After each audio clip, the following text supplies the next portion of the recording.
South Africa's got talent, that's a fact. But often it lacks the funding to support athletes. Many from poor backgrounds have to go bowl in hand to government. But as eNCA's Hloni Mtimkulu reports, a new partnership may just change all of this. For a sports-loving nation that emphasizes the game as a tool for social cohesion, a gap still exists between gifted athletes and turning that skill into a high-performance sporting career.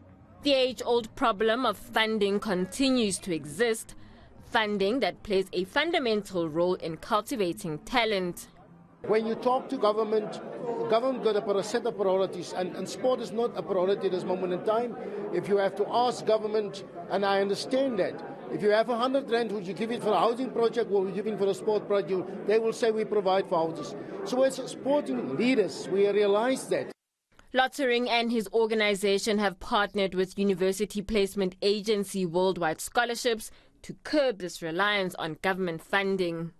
The main goal is to bring corporate South Africa closer to what is happening in sports. Sports is big business.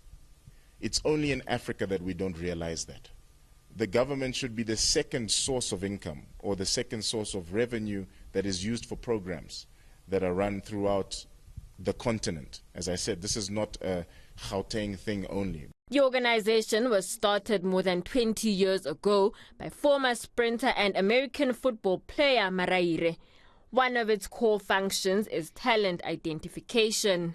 Keelan de Villiers is off to Italy to ply his football trade, while Odette van Wyk will continue her running career in the US. I think it's a really good thing that this is happening because, there's a lot of kids in places where the opportunities are very small, so they're limited, and this will open them to the whole world, actually.